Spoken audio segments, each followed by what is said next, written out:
tenemos el agrado de contar con la participación de la doctora Karina Vargas Tomás.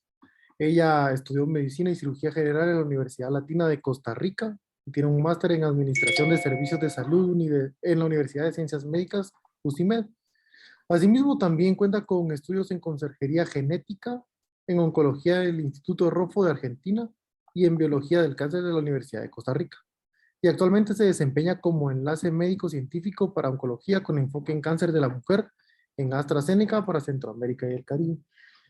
Y tenemos el agrado de que el día de hoy nos va a hablar de epigenética. Doctora, el tiempo y la pantalla son suyos. Muchas gracias, doctor. No sé si pueden ver mi pantalla. Sí. Voy a quitar la cámara un momentito porque si no me distraigo y aparte que tengo miedo por el internet. Ok. ¿Me escuchan bien, sí? Sí. Si se me corta o algo, por favor me interrumpen o me mandan un mensajito por WhatsApp o algo, porque sí, he estado con problemas en internet hoy casualmente. Bueno, entonces hoy es un tema bastante bonito, ¿verdad? Muchísimas gracias por la oportunidad.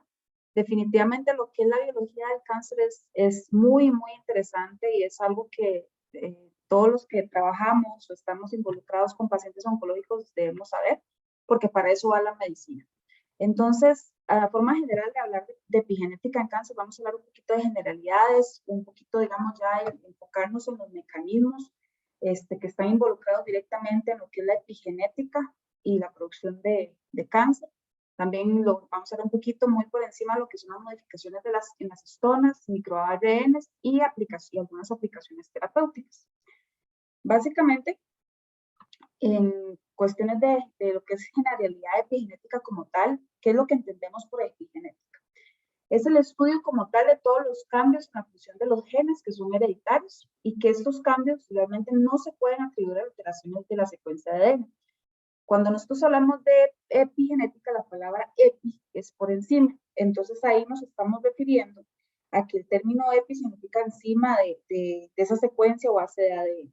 Entonces, sabemos que esos genes, esa epigenética, por así decirlo, esos cambios en la función de esos genes se heredan, pero no vamos a modificar la secuencia de ADN, que es lo que puede ocurrir por otros medios ya más genéticos o alteraciones, por así decirlo, de genéticas también propias del cáncer. Entonces, las consecuencias de esos cambios epigenéticos van a ser estas tres principalmente. Número uno, la alteración de la transcripción del ADN. La segunda, la activación aberrante de determinados genes. Y la tercera, una predisposición a esa inestabilidad génica a través de la alteración en el control de la replicación cromosómica y la silenciación de genes implicados en la cascada de iniciación y progresión del cáncer. ¿Qué quiero decir con eso? Por ejemplo, si nosotros metilamos un gen que está expresado y lo silenciamos, eso hace que se produzca, por así decirlo, ciertos tumores, ¿ok? Entonces tenemos varias teorías implicadas en lo que nosotros llamamos división celular negativa o proliferación celular, que al final de cuentas conlleva a cáncer. Tenemos una teoría génica, que es ahí donde influyen las mutaciones que dan origen a la carcinogénesis, y una teoría epigenética, que es en las que influyen la alteración metabólica que induce a la expresión de algunos genes que originan neoplasia, ¿ok? Entonces, aunque el cáncer es una enfermedad en la que predominan ciertas anormalidades genéticas, todos estos estudios moleculares que nosotros hemos visto y hemos estudiado o leído en algún momento han demostrado que esas alteraciones epigenéticas realmente comparten un valor, un papel muy, muy protagónico en el desarrollo del cáncer. Entonces, como les mencionaba, esa epigenética como tal abarca esa serie de alteraciones heredables en esa expresión genética, ¿verdad? Génica, que no está causada directamente por la alteración y esa secuencia de nucleótido en el ADN, pero sí como lo son específicamente estas alteraciones de la estructura de la cromatina, que es mediada por esa metilación de los residuos de citosina, de los grupos o las islotes, que ahora lo vamos a ver más adelante, de CPG, que son las que conllevan la citosina, guanina y grupo fosfato, ¿ok? Que eso es lo que está implicado en la modificación de esas histonas mediante la acetylación, ya sea acetilar o metilar ese islote, por así decirlo. Entonces, los cambios en la estructura jerárquica de la cromatina son los que van a causar esa alteración a nivel de epigenético de los genes, cuya función sería en circunstancias normales protegernos, por así decirlo, de la formación de tumores, o bien que tienen una función de reparación de tumor, de reparar ese ADN. Entonces, al final de cuentas, es lo que nosotros hablamos, que es la implicancia de la epigenética en cáncer. Como les mencionaba, se ha estudiado que estas alteraciones epigenéticas ya más definidas con el paso del tiempo, no es lo mismo lo que yo estudié hace, qué sé yo, 3 años, o lo que estoy estudiando ahorita respecto a cómo hemos cambiado un poquito en la tecnología y conocer un poquito más de esos procesos. Vemos que se ha estudiado que esas alteraciones influyen específicamente en la capacidad de invasión y de metástasis tumoral, la iniciación como tal y la producción tumoral, y la resistencia a la quimioterapia. Entonces, actualmente hay más de 300 genes que pueden ser epigenéticamente alterados y pueden producir estos cánceres que al final afectan a sus pacientes. Entonces, existen muchos mecanismos involucrados y vamos a empezar a desglosar cada uno de ellos enfocándonos en la metilación como tal. ¿Ok? Sabemos que igual en la formación de neoplasias están involucrados los oncogenes en la parte de multiplicación. Este es un ejemplo gráfico de aumento de las mitosis. Y vamos entonces a empezar a discutir específicamente los niveles de organización del material genético para que podamos ir entendiendo todo el proceso de epigenética como tal. Entonces tenemos una fibra de cromatina o de ADN, ¿verdad? Que es la que se va justamente incorporando, se van incorporando esas proteínas de forma progresiva que al final de cuentas empiezan a organizar estas estructuras que forman los cromosomas, ¿ok? Entonces, en la estructuración de la cromatina participan una familia de histonas que se agrupan usualmente en una familia, digamos, de 8 unidades, se asocian en grupos de 8 unidades, que lo que se les llama es octámeros, y la molécula de ADN de los octámeros de las histonas forman lo que nosotros conocemos como nucleosoma. Eso, lo que llamamos fibra de cromatina, resulta por el acercamiento, por así decirlo, y la compactación de todo ese nucleosomas entre sí, y cuando la cromatina se encuentra en su máximo grado de compactación o enrollamiento de ese ADN, que recordemos, si nosotros estiramos todo ese ADN, tendríamos una extensión de prácticamente 2 metros, o sea, si extendemos toda esa secuencia, pero eso normalmente llega a ser menos de 10 nanomicras. ¿Ok? Entonces, cuando ya se compacta y se da todo ese enrollamiento de la cromatina y demás, se le denomina cromosoma. Entonces, así es como está conformado. ¿Ok? Entonces, hay diferentes niveles de organización del ADN que hacen que sean más o menos accesibles ciertas proteínas especializadas en actuar sobre ellas. El estado de la cromatina siempre es súper importante, ya que puede determinar cómo, cuándo y dónde se expresa un gen. Entonces, la enzima responsable de esa transcripción del gen es la ARN polimerasa, y siempre se necesita espacio para llevar a cabo la tarea de la replicación como tal. Entonces, para nosotros entender todo lo que conlleva la epigenética, que también vamos a hablar un poquito del sistema de la activación e inactivación de genes, el famoso encendido y apagado, tenemos que entender cuándo está activa o inactiva una cromatina. Cuando la cromatina está activa, ¿qué quiere decir con eso? Que la estructura está abierta, como lo vemos en esta imagen, ¿ok? Los promotores, los que conducen, digamos, a la activación de ciertas funciones, tienen pocas o nada de metilaciones, ¿ok? Y usualmente las histonas, que son la estructura que ya mencionamos antes, usualmente están acetiladas con glipositivo, ¿ok? Y tenemos por otro lado el estado de la cromatina inactiva, cuando la estructura está altamente condensada, como la vemos acá, y el ADN está metilado, o las histonas también están desatiladas, ¿ok? Con respecto a la parte del genotipo y fenotipo, sabemos que el fenotipo lo que va a expresar las características de cada individuo, y el genotipo como tal, la característica genética de ese individuo. Cuando nosotros tenemos, por ejemplo, sabemos que todas las células de nuestro organismo tienen virtualmente el mismo genoma. Existe un patrón, obviamente, de lectura que le dice a X célula que, por ejemplo, se comporta, o sea, una neurona, o se comporta y sea un músculo, por ejemplo, bien. Y obviamente el programa de expresión genética siempre debe mantenerse igual en todos los casos.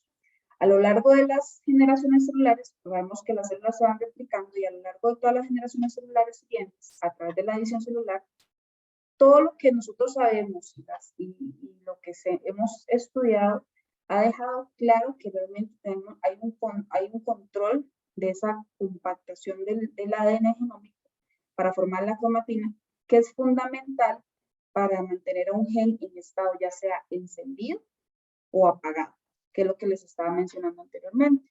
Ahí nosotros vamos a tener como la capacidad de control de la transcripción o traducción y el control epigenético, dependiendo de qué activamos o de qué se inactiva en nuestro ADN. ¿Ok? Entonces, ya entrando un poquito más en materia, vamos hablando específicamente de los cambios epigenéticos. ¿Ok? Esos cambios epigenéticos tienen la característica de ser potencialmente reversibles y heredables. Como ya les había mencionado, son heredables, pero no cambian la secuencia de ADN, es decir, son independientes de esos cambios del ADN. Cuando nosotros nos referimos a genética, hablamos específicamente de una información que ya está determinada, instrucciones en las cuales ya el gen se replica de forma exacta y así tiene que ser. Y obviamente llegan factores externos o internos, factores exógenos o endogenos, que hacen que al final de cuentas el ADN mute y se produzcan todo lo que pues ustedes son más expertos que yo. Pero también tenemos la parte de la epigenética, que es lo que nos lee cuándo y cómo debe ser leída esa información con base a que se dé una función o no específicamente. Entonces, imaginémoslo así. La genética es como si nosotros tuviéramos una partitura, que la partitura de música, el músico toca exactamente lo que dice ahí. Y así tal cual es. Cuando nosotros hablamos de epigenética, hay cambios o modificaciones que se ponen en esa partitura que hace que al final los músicos interpreten o ajusten, por así decirlo, esa música a lo que ellos agregaron por encima de esa partitura, para que darle como ese toque de final, por así decirlo. Entonces, así es como la definición más práctica para entender al final de cuentas qué es genética y qué es epigenética. ¿Okay? La epigenética es algo que se va a agregar encima de esa secuencia de ADN. Y específicamente ahorita vamos a empezar con el grupo metilo. ¿Cuáles son los mecanismos epigenéticos? ¿Vamos claros hasta aquí? Sí. ¿Sí me están escuchando? Sí, todo bien, doctora. Súper. Espero ir que me estén entendiendo y claro. Ok, perfecto. Si es que me salió ahorita que tenía bajo internet. Entonces, tenemos acá mecanismos epigenéticos. Vamos a ahondar en uno específicamente, pero tenemos 3 que están involucrados en esa expresión génica que al final hace que hay una predisposición a lo que es la producción de cáncer, ¿verdad? Tenemos la metilación del ADN, ¿okay? Que es ese grupo metilo que se coloca encima de esos islotes de CPG, esas islas, ¿verdad? De citosina, guanina y fosfato. La modificación de las histonas, propiamente de esa estructura, y los microARN no codificantes, que también hacen ciertos ajustes en la expresión o no de ciertas funciones de esos genes. Entonces, en las células cancerígenas, además de las mutaciones en los genes, se presentan cambios específicamente en el epigenoma. ¿Ok? Aquí esas alteraciones, como las acabamos de mencionar, son estas. Y vamos a escribirlas para que vean cómo es que afectan la salud. Específicamente los mecanismos epigenéticos son producidas o afectadas por diferentes factores o procesos. Desde el desarrollo, o sea, desde que nos fecundaron, ambientales, ¿verdad? Sustancias químicas, ambientales, drogas, medicamentos, la edad y la dieta, que hace que ese ADN se le pegue en grupos metil, que es un factor epigenético, ¿verdad? Que muchas veces está en la dieta o en ciertas sustancias, etcétera, o que simplemente se dan y que pueden, por así decirlo, activar o reprimir ciertos genes según su función. Esa metilación del ADN es uno de los mecanismos que vamos a hablar. Luego tenemos las famosas histonas, que son esas proteínas que ahora hablamos, ¿verdad? Que se agrupan en grupos de 8 para formar el nucleosoma y demás, y que son proteínas alrededor de ese ADN que trabajan en toda la compactación y toda lo que es la regulación del ADN como tal, ¿ok? Cuando hay modificaciones de esos histomas, también hay cambios epigenéticos, ¿ok? Por así decirlo, que se pegan ciertos grupos o factores epigenéticos que al final de cuentas también alteran esas histonas y esa habilidad sobre los genes para ser activados o inactivados, ¿ok? Que por consecuente lleva a puntos de dolor, por así decirlo. Puntos de dolor que son los que nosotros estamos involucrados. Ustedes como médicos tratantes y yo desde el lado de la industria. ¿Por qué? Porque de base a esto se empieza a trabajar, y ya lo vamos a ver más adelante, medicina de precisión. ¿Por qué? Porque esos factores epigenéticos al final van a causar esos puntos de dolor que son el cáncer, enfermedades autoinmunes, enfermedades incluso mentales o diabetes inclusive. ¿Ok? Entonces, profundicemos más aún en la parte de lo que son el famoso encendido y apagado. Nosotros lo podemos ver como esta analogía. Básicamente los mecanismos epigenéticos van a explicar cómo esas células de los organismos que tienen el mismo ADN expresan de forma completamente diferente ese genoma. Lo vemos en la imagen de abajo. Una persona que, por ejemplo, come una dieta completamente saludable, hace ejercicio, de que va a tener como el mismo genoma, pero tal vez su cuerpo obviamente va a ser muy fit, va a ser una persona sana, etc. Versus la persona que come comida chatarra y que pues le da a su cuerpo, cambia completamente, ¿verdad? Nos vemos un poquito más gruesitos aquí como la presente. Entonces, ¿qué es lo que pasa?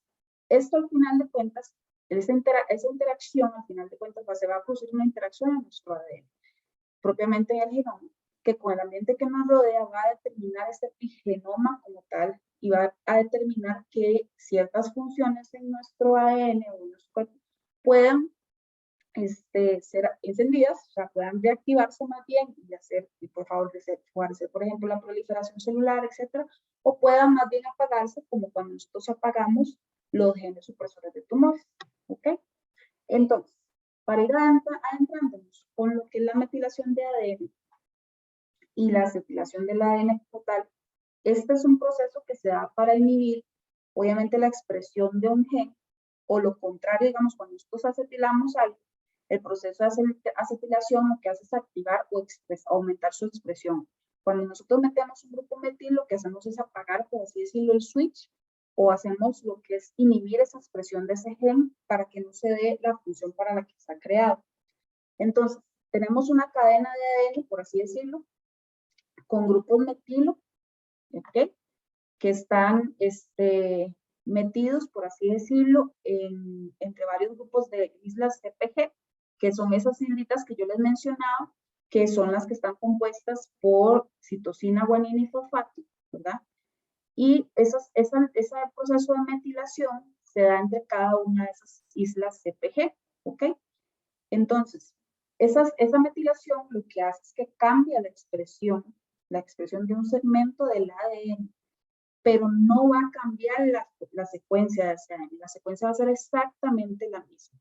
Y esa metilación de citosinas en los nucleótidos CPG se utilizan unas enzimas llamadas metiltransferases. Y este proceso se da posterior a la replicación, ¿ok? Entonces, si yo inactivo un metilo o un cromosoma o un gen, voy a hacer que ese gen no se exprese.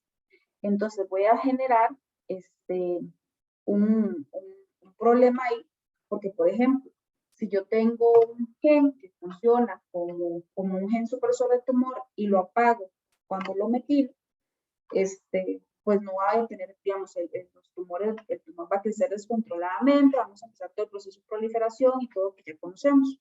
Entonces, para devolverme al punto, que y estar claros en cómo se funciona el proceso de metilación, es que ese ADN, esa metilación en el ADN ocurre en ciertos sitios muy específicos, como vimos, entre cada islote o isla CPG, que la ausencia de metilación de un islote CPG también es un indicador de que el sitio de transcripción va a estar activado y que es capaz de ser transcrito ya sea en ADN o en ARN. ¿Qué pasa en las células cancerosas? Que lo que pasa es que se pierde el patrón de metilación normal. Entonces, esos islotes CPG de algunos genes, por ejemplo, que muestran un patrón de metilación que está anormal, o sea, que está inusualmente, digamos, que está más elevado en las regiones promotoras, ¿verdad? Que las regiones promotoras son las que están activas y tienen una función específica, ¿verdad? Pero no en las regiones fuera de estas. Entonces, esas modificaciones, ¿qué es lo que van a hacer? Van a producir o interactúan con otros factores que al final de cuentas van a terminar modificando la estructura de esa cromatina, que da como el resultado que nosotros lo que llamamos silenciemos un gen.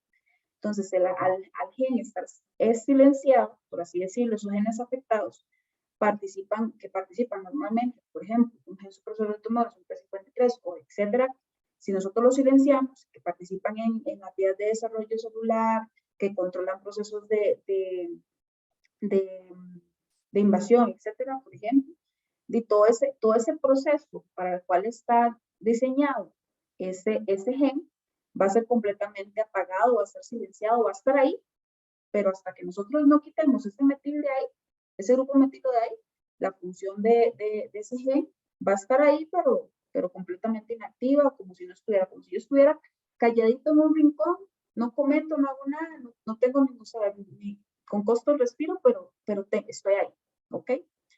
Entonces, ese reconocimiento del entorno tisular, lo que es la diferenciación celular y el balance entre la división celular y apoptosis, se va a ver apagado por completo. Entonces, igual, un ejemplo es que si los genes supresores de tumores están más comúnmente afectados, por ejemplo, en cualquier tipo de cáncer, en epiteliales, etcétera, al ser silenciados, se van a acumular todas las anormalidades cromosómicas, porque esas metilaciones se van acumulando una, ¿verdad? Cada vez más conforme pasan los años, y se van haciendo mutaciones genéticas puntuales, y al final empiezan a perder así la capacidad característica de desencadenar todos los procesos de senescencia celular o la apoptosis como tal en las células afectadas, ¿verdad? Entonces, eso es la gran importancia del proceso de metilación en lo que es cáncer.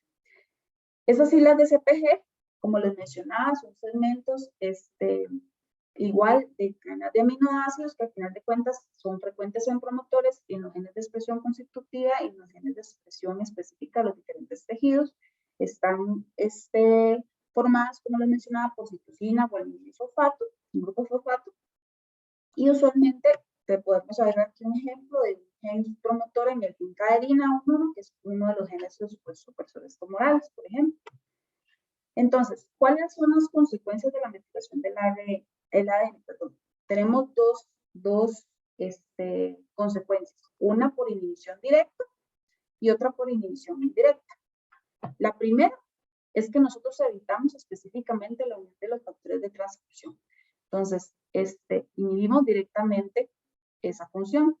Y la otra es cuando nosotros reclutamos proteínas que se pegan, por así decirlo, a ese ADN metilado y perpetúan, por así decirlo, esa transcripción inadecuada, por así decirlo, en el gen. ¿Okay? Entonces, en relación a la parte de metilación del ADN y la patología oncológica como tal, nosotros vemos acá que tenemos los patrones de metilación anómalos en neoplasia, pues tenemos tanto oncogenes y genes supresores tumorales, que al final de cuentas, si nosotros silenciamos Ese silenciamiento epigenético lo que hace es que puede ocurrir, como les mencionaba, que lesiones premalignas involucrando genes de reparación del ADN, por lo tanto, lo que hacemos es predisponiendo alteraciones de esa secuencia de ADN que al final de cuentas termina por producir el dichoso tumor, ¿verdad? Entonces, se produce esa sobreexpresión de DNA metiltransferasas que hace que se perpetúe, por así decirlo, ese ADN, esa secuencia metilada ya del ADN, ¿ok? Aquí tenemos un ejemplo gráfico también de lo que pasa. Y, como les mencionaba, tenemos acá la expresión genética que es regulada por esa metilación del ADN, en el cual tenemos ciertos grupos como el metilcitosina que está asociado al silenciamiento génico, o la hidroximetilcitosina, si la escuchan por ahí, que está asociada específicamente a la activación de la expresión génica. ¿Ok? Entonces nosotros, como les mencionaba, tenemos diferentes switches. Uno para apagado y otro para encendido. Y con base a eso vamos a definir en qué actúa este tipo de mutación, así decirlo, de metilación, de epigenética. ¿Ok? Entonces, la permetilación de promotores y el silenciamiento génico en las células cancerosas, usualmente lo que pasa es, cuando nosotros, en células normales, tenemos las islas, como debe ser, con las células se secuencia de forma correcta. Cuando le agregamos el grupo metilo, se empieza a producir, se empieza a hacer la replicación con ese grupo metilo sin la función adecuada y al final de cuentas se produce ese cáncer, ¿ok? Y eso es lo que vemos acá. El gen supresor de tumor, por ejemplo, con un promotor que está cercano a la isla CPG, se abre esa cromatina, por así decirlo, para confirmar toda la secuenciación genética. Se metila, por así decirlo, ejemplo, con un gen específico en la línea germinal, se repite la secuencia y pues nada pasa. En la célula cancerígena, si nosotros tenemos una hipermetilación, o sea que tenemos más grupo metilo en esa misma estructura, se cierra la cromatina, entonces a la hora de que se haga la secuenciación de ese gen, pues vamos a tener como la perpetuación de ese genoma de la célula cancerígena, va a sufrir al final de cuentas una hipometilación global en las regiones repetitivas del gen. Y al final, volvemos a lo mismo, si no tenemos, tener más grupos metilo o tener poco grupo metilo, al final de cuentas va a apagar o a encender la función para el cual el gen fue creado. ¿Ok? Este es otro ejemplo de alteraciones progresivas de la metilación del ADN en cáncer, que igual se van acumulando todas esas lesiones, esas metilaciones en el tumor, y básicamente la metilación del ADN sabemos que va a controlar diferentes procesos celulares, entre los cuales está, que ya algunos los he mencionado, la reparación del ADN, la regulación hormonal, la diferenciación celular, la apoptosis, el ciclo celular y el metabolismo carcinogénico. Tenemos diferentes genes supresores de tumores que pueden ya sea apagarse, por así decirlo, por la misma epigenética y la metilación que hemos comentado, o más bien exacerbarse, por así decirlo. ¿Cómo usamos la metilación como un biomarcador en oncología? Específicamente en las células cancerosas, sabemos que hay una hipometilación global que al final de cuentas conduce a la inestabilidad cromosómica, que es lo que conlleva a que se dé la apoptosis, usualmente todos conocemos. Y por otro lado, hay una hipermetilación local que genera, que sea antes de esa hipometilación, que afecta la expresión de los genes supresores de tumores. Al final de cuentas, todo esto hace que igual se siga produciendo el cáncer. Entonces, veámoslo acá en este ejemplo gráfico que vemos, es un pulmón en el cual se van acumulando cada año una metilación en ese gen, por así decirlo. Entonces, cada metilación que se acumula, cuanto más metilación, más tiempo lleva ese tumor en el organismo. ¿Qué quiero decir con eso? Cuando nosotros tenemos un tumor que ya apareció como en esta parte, que ya después de 5 años o más, ya el tumor se produjo, si nosotros usamos este tipo de mecanismos para tener un biomarcador o tener algo que detecte que efectivamente se está haciendo un exceso de metilación en ese gen, por eso se está alterando la función a la cual fue creado, a la cual fue creado, se da una intervención en este punto, tal vez 1 o 2 años antes, ¿y qué es lo que podemos hacer? Que no se desencadene, por así decirlo, ese tumor a nivel clínico.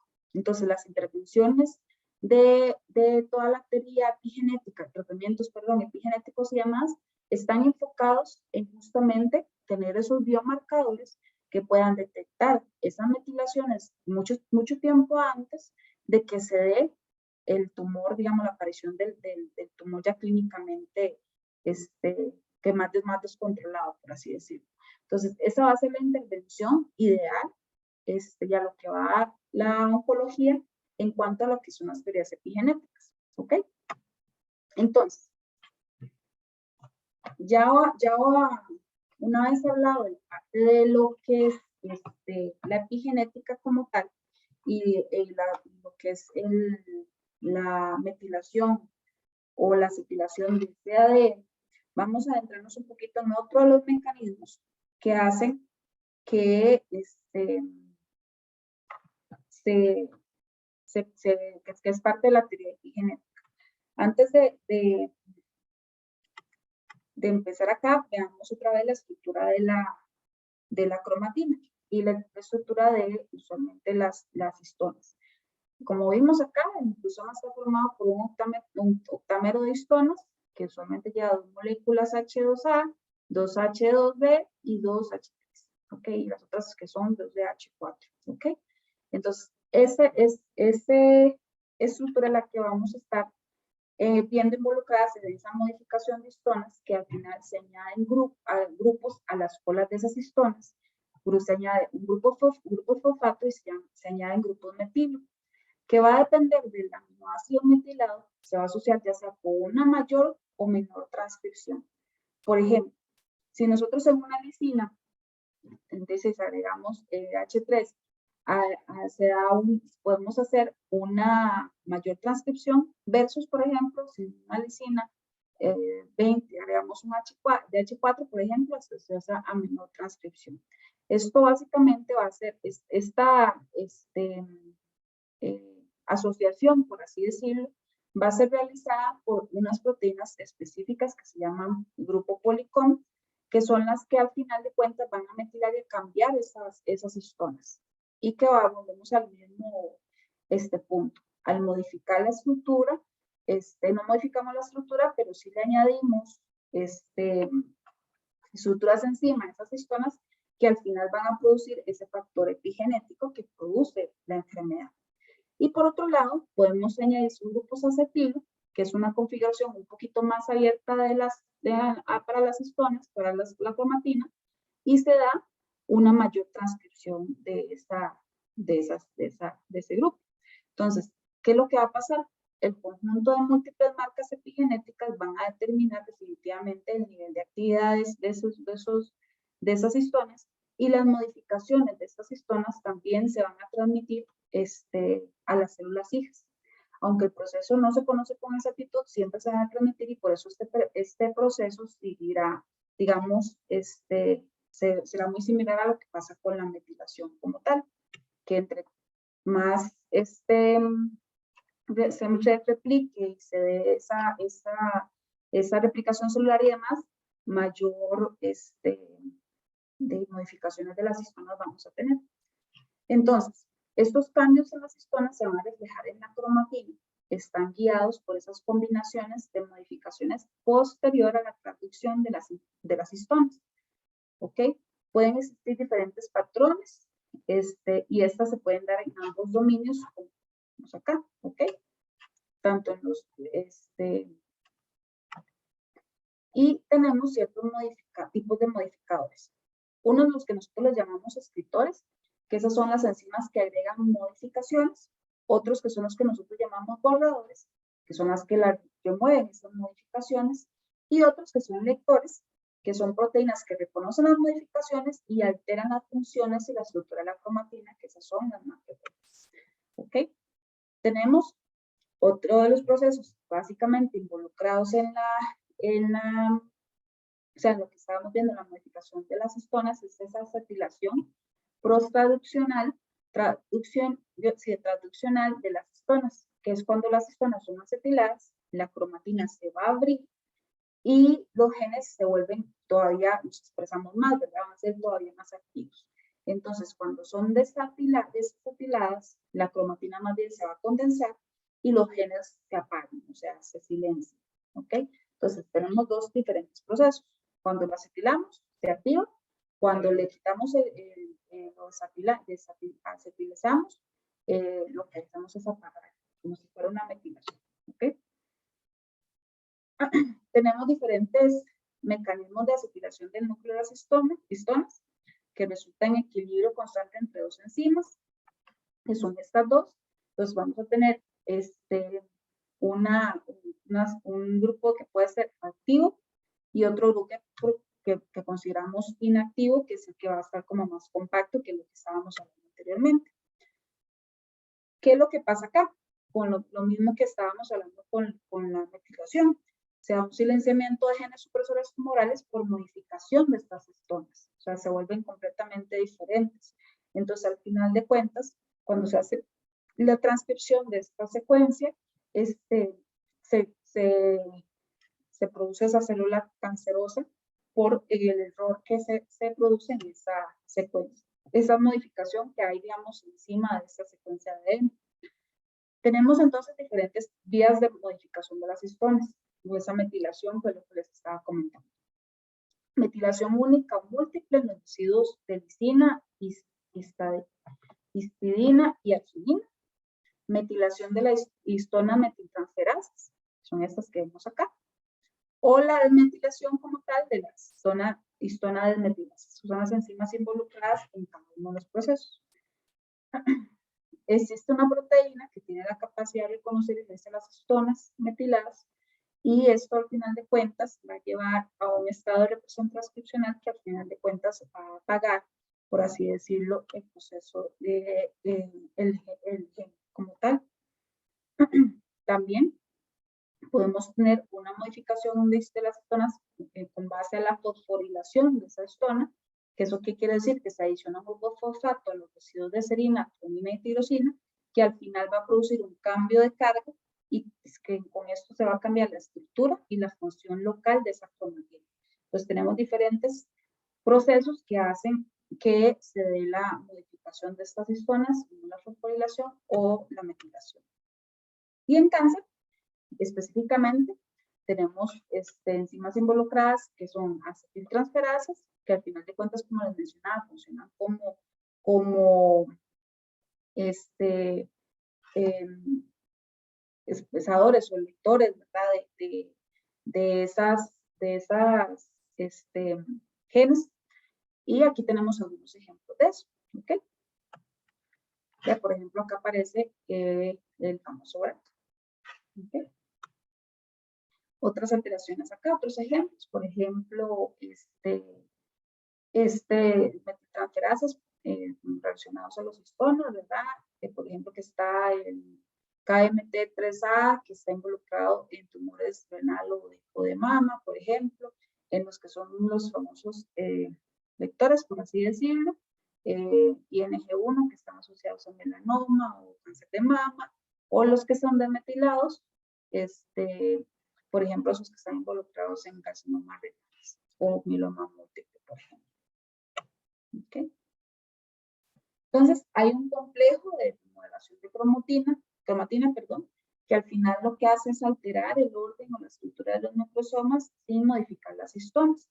Se aumenta la accesibilidad de esos factores de transcripción que son dependientes de ATP, y se han identificado 4 grandes familias que son estas, que al final lo que hacen es que ese complejo de remodelación se une al sitio y al factor, o sea, una remodelación como tal, que ese complejo de remodelación desplaza el factor, y al final el complejo de remodelación desplaza ese octámero y se agrega esa función a la histona, por así decirlo. ¿Ok? Tenemos también lo que se llama el complejo de remodelación de la cromatina, específicamente enfocado al rol de cáncer, que se unen elementos de los complejos de remodelación que están montados en neoplasias sólidas y metabólicas, por ejemplo, como lo vemos acá. ¿Ok? Algunos ejemplos como en hepatocarcinoma, por ejemplo, en carcinoma de pulmón, o medulloblastoma, próstata, páncreas, entre otros. Y por otro lado, vamos a hablar un poquito entonces también de los microARN o ARN de transferencia. Los microARN o ARN no codificantes es otra de las vías que está involucrada también en la epigenética. Son transcritos de ADN, pero que no se expresan a proteína. Entonces, la supresión de este microARN es a nivel post-transcripcional de sus genes, este objetivo, por así decirlo. ¿Ok? Entonces, al final de cuentas, se hace ese microADN que se hace que no se traduce y al final de cuentas no se expresa esa proteína. ¿Okay? Entonces, tenemos RNA de interferencia que dirigen esa metilación de ADN o de modificación de histonas, que por otro lado, esa metilación del ADN y las modificaciones de histonas van a influir directamente en la expresión de esos microARNs que al final de cuentas tienen como función la expresión de genes que producen efectos epigenéticos. Por ejemplo, las enzimas que metilan el ADN que ya vimos y las que modifican histonas que son las que ya vimos. Entonces, un ejemplo de estos es el cambio epigenético mediado por ARN, que se considera la inactivación del cromosoma X, por ejemplo. ¿Ok?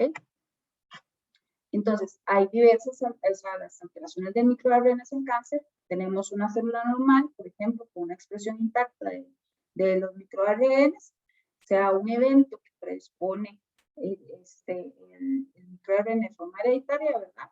Y sea un mayor cáncer familiar como resultado de esa desregulación del microARN. Entonces, por así decirlo, lo expresamos abajo, tenemos familias que no tienen cáncer en sus miembros, que después empiezan a expresarse los primeros miembros predispuestos de los parientes, ¿verdad? Empiezan a expresar, y luego tenemos esa familia con varios miembros afectados por el cáncer, ¿ok?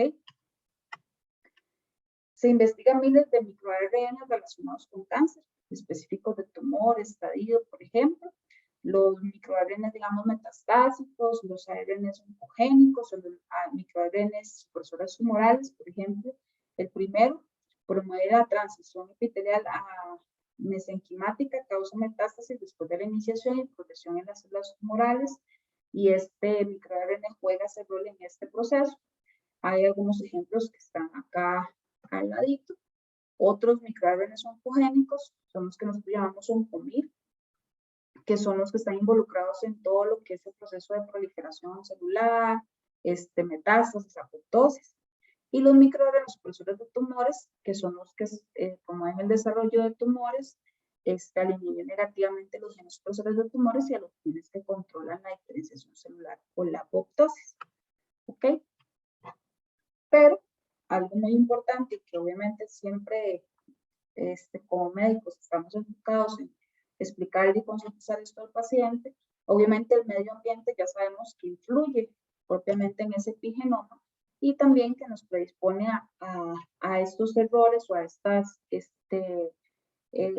agregados, por así decirlo, a la secuencia de ciertos genes que al final de cuentas van a producir cambios en las funciones de esos genes y que conllevan a la producción o al mantenimiento de su cáncer, ¿verdad? Entonces, en resumen, tenemos tres procesos diferentes que están involucrados en la epigenética del cáncer.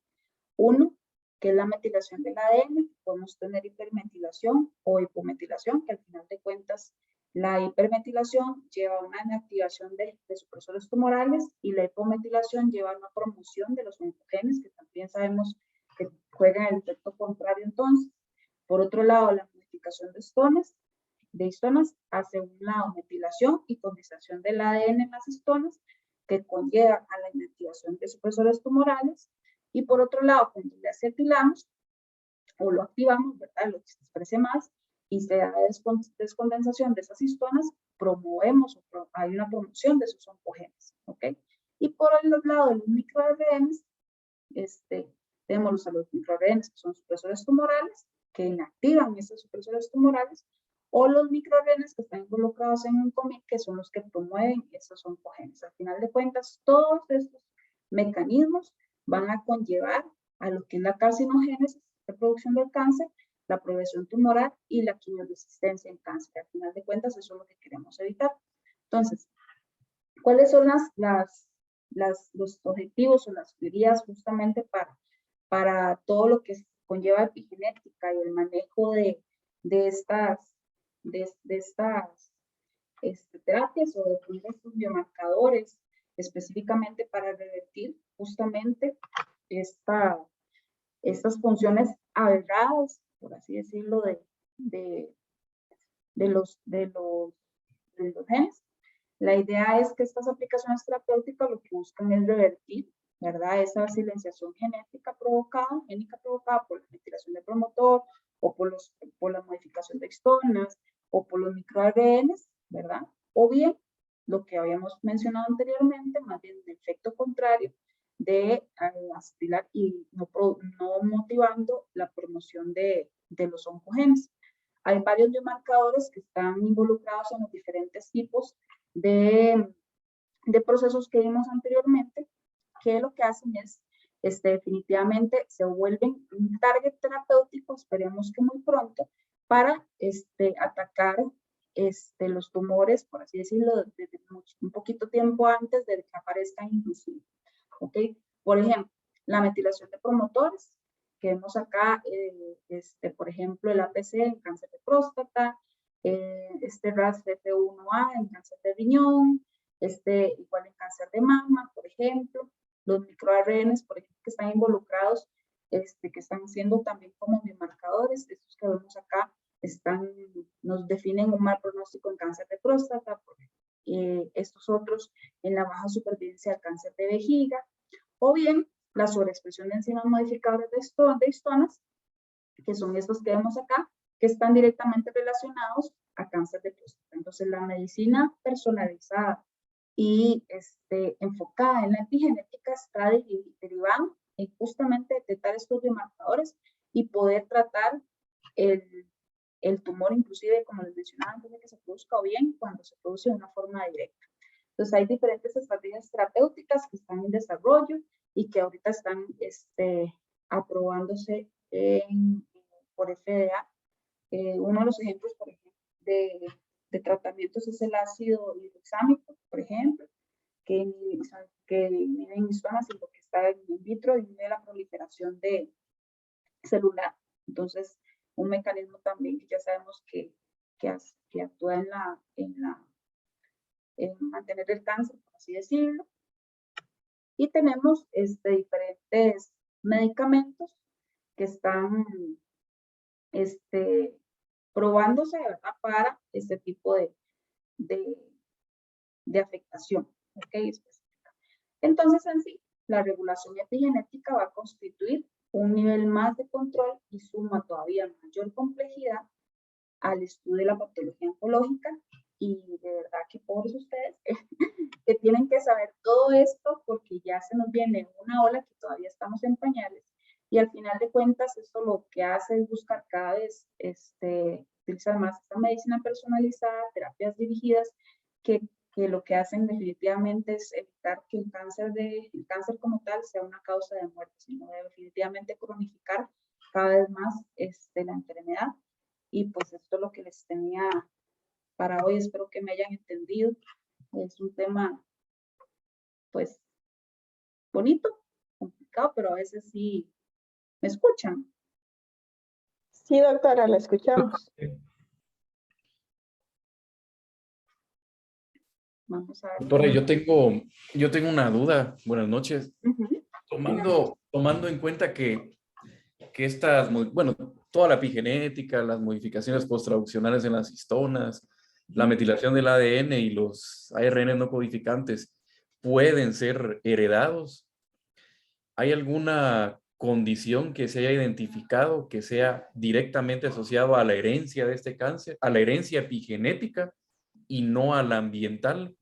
O sea, por ejemplo, los pacientes con cáncer gástrico hereditario familiar, que es por el gen de CDH1 que codifica la E-caderina, es bueno, es algo heredado, es autosómico dominante, pero hay alguna patología que sí se haya identificado, que sea puramente por epigenética, que se herede y que se exprese no por lo ambiental en la generación posterior.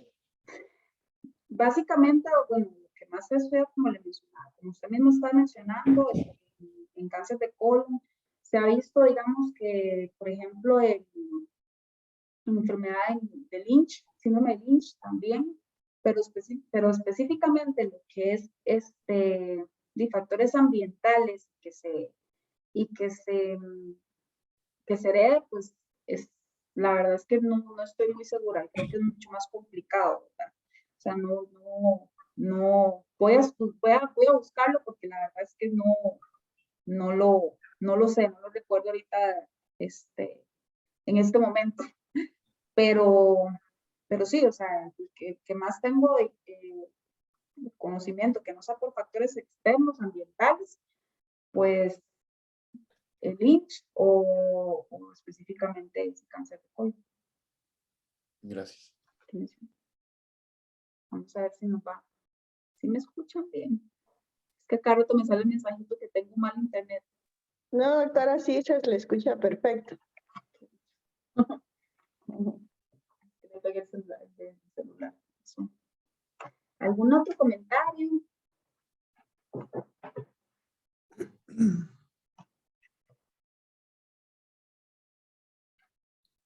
La verdad es que muy buena charla, doctora. Hace que el tema, pues que la verdad cuando uno lo lee por primera vez es complicado, complejo, pero vino a dilucidar un montón de las dudas y muchas cosas que, como le digo, que cuando uno está leyendo no comprende, pero la verdad es que muy, muy agradable su explicación y su charla. Gracias. Muchísimas gracias. Gracias, doctor. Muy buenas Yo les tardes, paso la doctora. charla. Hola, doctora Chila, ¿cómo está? Bien, se le escucha re bien. Sabe, o sea, ahorita me encantó eso que usted dijo bueno, yo creo que esto es como la base de la medicina personalizada y que así se podrían hacer como estudios, o sea, porque a veces nos damos cuenta que son como, las respuestas como muy heterogéneas en los pacientes, a pesar de que los medicamentos y las etapas clínicas son las mismas. Entonces podría ser que esto esté dado por cambios epigenéticos o microARN. Entonces tal vez lo interesante sería como ver la respuesta de los pacientes con las mismas mutaciones en los microARN o con la misma metilación. Sí, definitivamente yo sí considero eso, de que entre nosotros mismos variamos mucho, ¿verdad? Entre nuestra misma población y definitivamente la epigenética, la alimentación diferente en cada uno de los países, el ambiente, etcétera, ¿verdad? Que la exposición al sol, que la cantidad de pacientes, de personas que fuman, etcétera, más toda la parte heredable que se une a eso, definitivamente hace que la epigenética cobre relevancia y que al final sea uno de los targets terapéuticos del futuro y que ya lo está haciendo. Entonces, qué bonito va a ser de verdad cuando ya se utilicen esos biomarcadores y efectivamente podamos saber cuándo un paciente va a expresar un cáncer, un tumor o cómo frenarlo tal vez de forma más temprana. Eso es, o sea, obviamente a mí me llena mucho de ilusión que trabajo en este mundo farmacéutico, obviamente como médico, me llena de mucha ilusión para lo que se viene, ¿verdad? Y definitivamente que no los envidio en cuanto a todo lo que tienen que estudiar de más. Que estar full al día siempre. Sí, la verdad es que esto también va conforme a lo que usted mencionaba de que hay cambios epigenéticos y metilaciones previas a que se presente el cáncer como tal. Exacto. Entonces, y la medición de esto, pues nos podría ayudar a prevenirlo. Exacto, o agarrarlo de forma más temprana. Entonces eso va a ser todavía yo le digo así como un golazo, ¿verdad? Al cáncer para efectivamente lograr cronificarlo y que no sea una causa de muerte. Hay como otro comentario.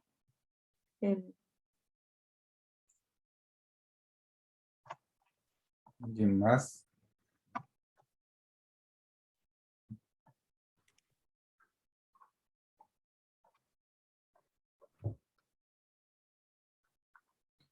Pues entonces, adelante, doctor Julio.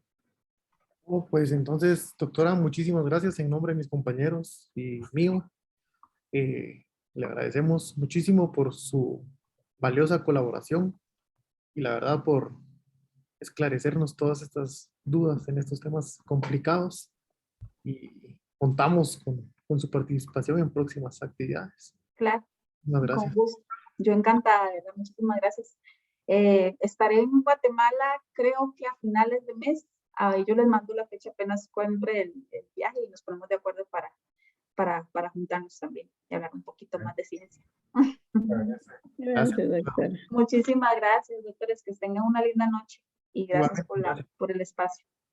Yo Gracias, les paso doctora. la charla, se la paso, doctora Chani, para que la distribuya. Muy bien, gracias, doctora. Muy Gracias. amable. Buenas noches a todos. Entonces. Bueno.